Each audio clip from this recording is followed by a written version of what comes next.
Moi moi!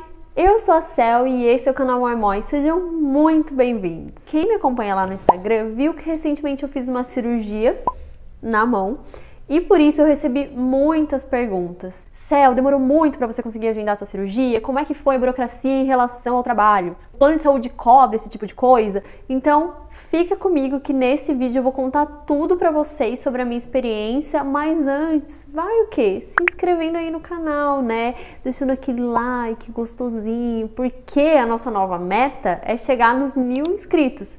Só que para isso eu preciso muito da ajuda de vocês. Para começar dando um contexto aí para vocês, em 2017 eu sofri um acidente de moto, ainda lá no Brasil, e eu quebrei a minha mão. Na verdade, eu quebrei um ossinho muito pequeno que chama escafoide e na época os médicos não perceberam que eu tinha quebrado. Geralmente, quando as pessoas quebram, ele até cola sozinho, o que não aconteceu no meu caso. Por causa disso, os médicos concluíram que eu precisaria fazer uma cirurgia e eu deveria ter feito essa cirurgia no Brasil. Na verdade, ela estava agendada para março de 2020, eu ia fazer a cirurgia antes de me mudar para a Alemanha, mas Corona veio aí e eu acabei não conseguindo fazer essa cirurgia no Brasil. Nesse meio tempo, mudamos para a Alemanha e aí quando as coisas aqui começaram a melhorar em relação ao corona, eu procurei um médico para ter uma segunda opinião e para entender se eu realmente precisava fazer a cirurgia, como funcionaria fazer essa cirurgia aqui na Alemanha. Antes de tudo, a primeira coisa que eu fiz foi procurar uma tradutora português-alemão para traduzir todos os laudos médicos dos exames que eu tinha feito no Brasil. Depois disso, eu procurei diretamente um ortopedista. Inclusive, ortopedia é uma das poucas especialidades aqui que você pode procurar direto sem ter um encaminhamento do seu Hausarzt, que é o médico da família. Como os meus exames eram muito antigos, era de um ano atrás, o médico acabou pedindo para eu repetir os exames aqui para ele saber como que estava a situação atual da minha mão. E aí vem uma dica para as pessoas que precisam fazer exames de imagem aqui na Alemanha, principalmente ressonância, que é muito difícil de agendar. Quando eu saí dessa consulta com o meu médico, ele me deu uma lista de 10 lugares que eu poderia fazer essa ressonância aqui em Hamburgo.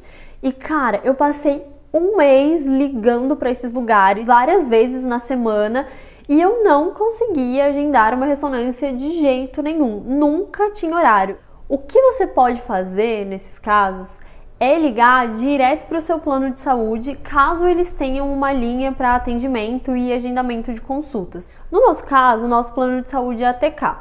Um tempo depois, o Gui também precisou fazer uma ressonância. E o Gui é mega preguiçoso, ele tentou 2 vezes e não conseguiu, e aí ele falou, quer saber, eu vou ligar para a ATK. E aí ele ligou para eles, falou que ele precisava de uma ressonância, que ele não estava conseguindo agendar e... cara, no dia seguinte, ele recebeu um e-mail com data e horário da ressonância dele. Então, assim, usem esse serviço caso a operadora de vocês tenha disponível. A TK, inclusive, que é a operadora de saúde que a gente usa, eles têm uma linha de atendimento exclusivo em inglês. Então, melhor dos mundos. Logo depois que eu fiz os exames, eu voltei na consulta com o meu ortopedista e ele me falou que eu realmente precisaria da cirurgia. Assim que ele constatou que eu precisaria da cirurgia, ele me encaminhou direto para um hospital para passar por uma consulta com médicos especialistas em mão. Não sei se é um procedimento padrão aqui, mas o que o meu ortopedista me explicou é que para fazer cirurgia nesse hospital, eu precisaria passar por consulta com médicos especialistas desse hospital e que seria um desses médicos que faria a minha cirurgia. E foi aí que começou a parte mais burocrática e complicada, pelo menos para mim, que não falo alemão ainda. Lá no hospital, todos os médicos falam inglês, sem exceção. Porém, para você agendar a consulta, na recepção, as pessoas do atendimento só falam alemão. E não é tipo, você liga lá no consultório e fala, eu preciso de um agendamento, eles te dão uma data e pronto. É super burocrático. Quando eu tentei ligar lá a primeira vez, ficavam me passando de uma linha para outra, porque aparentemente tem um setor específico que faz esse tipo específico de agendamento.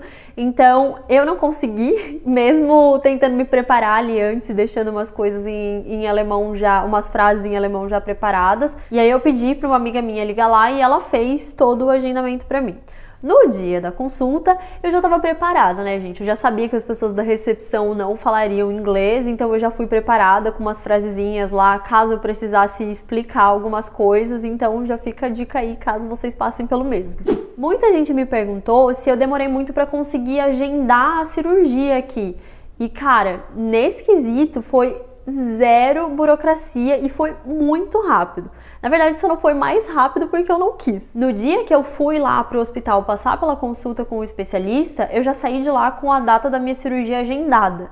E o meu médico queria, inclusive, agendar para a semana seguinte. Isso só não aconteceu porque eu falei para ele que eu precisava de um tempo para conversar com o meu chefe, para conversar com o meu marido, né? Porque a gente precisava se organizar para a cirurgia acontecer. E tudo isso foi coberto pelo meu plano de saúde, tá, gente? Inclusive, totalmente diferente do Brasil, porque quando eu agendei a minha cirurgia lá no Brasil, demorou 2 meses só para o plano de saúde aprovar o procedimento cirúrgico que o meu médico queria fazer e depois levou mais um mês para agendar a data da cirurgia.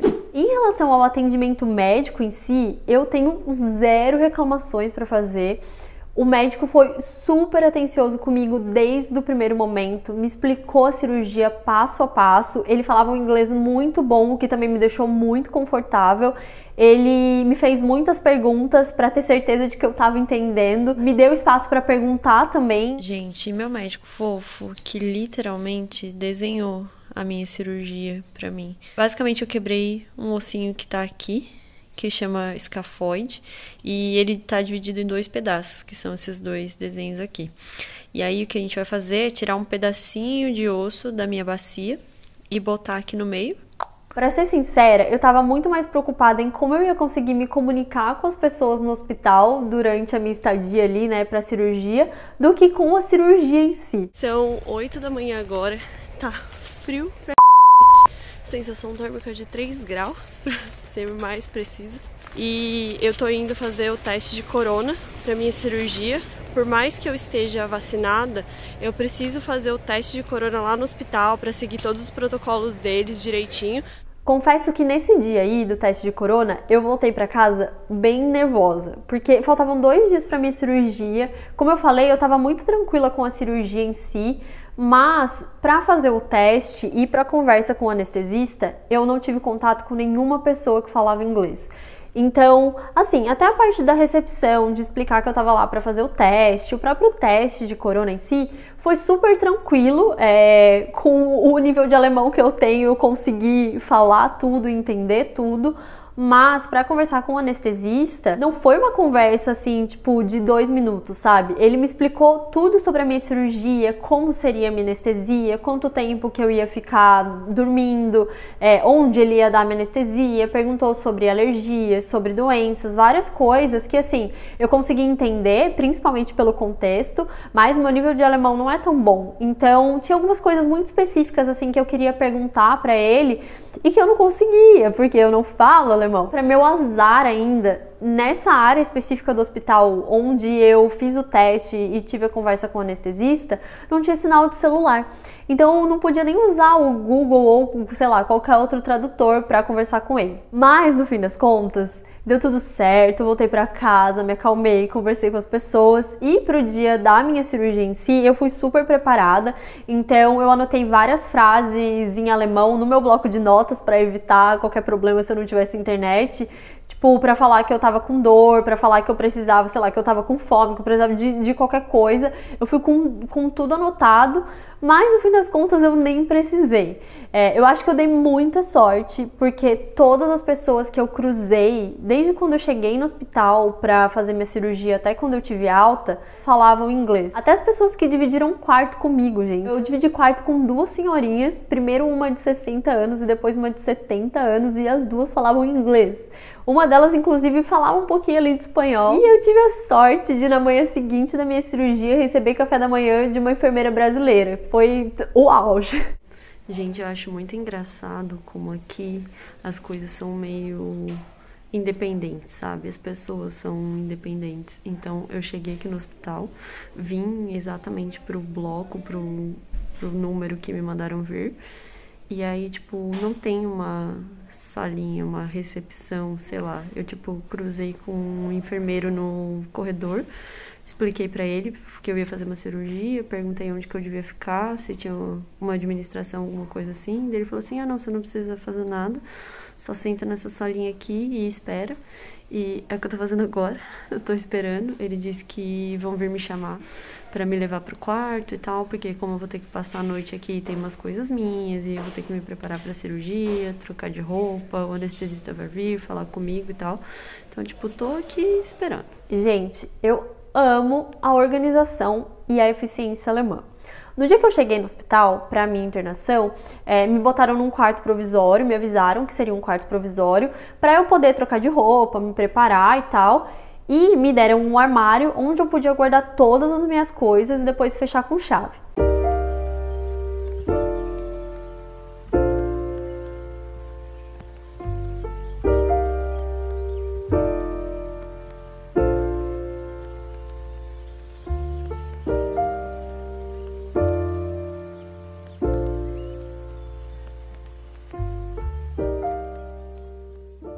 Essa chave foi para um saquinho e enquanto eu tava na cirurgia, eles precisaram me mudar de quarto para o quarto que eu ia ficar, né, para passar a noite.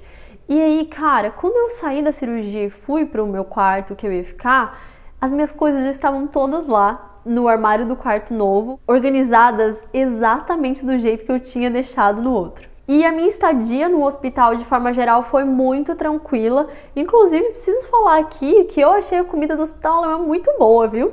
E aí, ó, eu avisei que eu era vegetariana, me mandaram uma comidinha que tá com uma cara top, hein? Tô sozinha no quarto agora. E é isso aí. Mais comidinha, gente. Olha, isso aqui é a janta alemã, né? Porque eles jantam pão. Inclusive, me mandaram uns bagulho aqui que eu não vou comer, porque eu sou vegetariana, né? Mas achei bonzão, no geral. Uma coisa diferente aqui no pós-cirurgia e que eu achei muito boa foi que para tirar os pontos e fazer o raio-x, eu não fui para o hospital, eu fui para o consultório do meu ortopedista, aquele primeiro lá que me encaminhou para o médico. E cara, eu achei isso muito bom e muito prático, porque hospital é sempre hospital, né? Então tem sempre muita gente, sempre demora um pouco mais, é um pouquinho mais burocrático. E como eu fui para tirar os pontos, eu tava ainda com um pouquinho de dor, não tava 100% recuperada, né? Hoje eu vim aqui no consultório médico para tirar os meus pontos e para fazer um raio-x também. E eu tô achando isso muito bom e muito prático, gente. Muito melhor do que ir pro hospital. Tudo que eu tô precisando fazer eu já tô resolvendo aqui hoje e tá sendo bem mais rápido. E foi quando eles trocaram o meu gesso por esse aqui, que na verdade não é gesso, ele é uma fibra de vidro. Ele parece um plástico e a melhor parte é que eu posso tomar banho com ele, gente. Eu posso molhar esta coisa, eu não preciso me preocupar em proteger e tal, porque o gesso é todo um esquema ali para tomar banho, né? Hora da prova de fogo, hein, gente? Se der ruim, vocês vão acompanhar ao vivaço. Sobre a minha licença médica. Aqui na Alemanha, por regra, se você tirar até um mês de licença médica, é tudo normal, procedimento normal, você recebe o seu salário normal. Mais do que isso também é possível, só que é um pouquinho mais burocrático. Passado esse período, quem assume o pagamento do seu salário não é mais a empresa, é o seu plano de saúde. E na verdade você vai receber um seguro-doença, que eles chamam, que é o Krankengeld. Ele é cerca de 70% do valor do seu salário e você recebe ele por até 72 semanas. Caso você precise ficar de licença por mais de 72 semanas, o plano de saúde para de pagar esse auxílio e aí é bom que você tenha um outro tipo de seguro para arcar com os seus custos durante esse período. No meu caso, eu vou precisar ficar com a mão imobilizada por 2 meses, mas eu conversei com o meu chefe e a gente concordou que eu ia tirar só um mês de licença e depois de um mês eu vou voltar a trabalhar. Eu achei isso ótimo, primeiro porque eu não vou precisar passar por toda a questão burocrática do seguro saúde ter que me pagar e tal, e segundo que pela minha saúde mental, né, gente, eu odeio ficar em casa sem fazer nada, e assim, eu tô há 3 semanas e eu já tô ficando doida, então imagina ficar 2 meses. Eu lembro que quando eu sofri o meu acidente, eu tava no Brasil ainda, eu precisei ficar 4 meses com a perna engessada, e assim, era só minha perna, só que no Brasil eu não podia trabalhar, por questões de leis trabalhistas, mesmo que o meu trabalho fosse, tipo, no computador e só usando as mãos. E aí a questão burocrática dessa licença, eu não precisei me preocupar com nada, eu já saí do hospital com as 3 vias de atestado que eles dão. Uma das vias fica para você, né, que é para seu arquivo pessoal. A segunda via você manda para o seu plano de saúde e a terceira via é a que você manda para a empresa. Inclusive, os alemães são bem preocupados com a questão de proteção de dados aqui e a via que você recebe para mandar para a empresa não fala qual é a doença que você tem. Ela fala só que aquele atestado está sendo escrito por um médico e que por questões médicas você precisa ficar afastado do trabalho. Gente, uma coisa que eu queria muito frisar e falar nesse vídeo é que a minha experiência foi muito boa, os médicos foram muito bons, mas aqui na Alemanha não existe SUS. Então, tudo isso aí, todas essas boas experiências que eu falei, foram através de um plano de saúde que a gente paga. Em breve vai ter um vídeo aqui no canal contando mais sobre como funciona o sistema de saúde na Alemanha. Eu já estou trabalhando nisso, mas eu queria muito falar isso para vocês nesse vídeo. Então, valorizem o SUS. Agora eu sigo aqui na minha recuperação. Depois que eu troquei para esse gesso, gente, a minha vida é outra. O meu quadril também já tá melhorando. Nos primeiros dias eu não tava conseguindo andar ali direito, mas agora eu já tô quase 100% recuperada. E eu vou mantendo vocês atualizados, principalmente lá no Instagram, então me sigam lá. Eu espero que vocês tenham gostado do vídeo de hoje. Me contem aqui nos comentários se vocês gostam desse tipo de vídeo, contando algumas coisas mais pessoais e do dia a dia aqui. Não esqueçam de deixar o like de vocês e de compartilhar esse vídeo, porque isso me ajuda muito. Um super beijo e até o próximo vídeo. Tchau!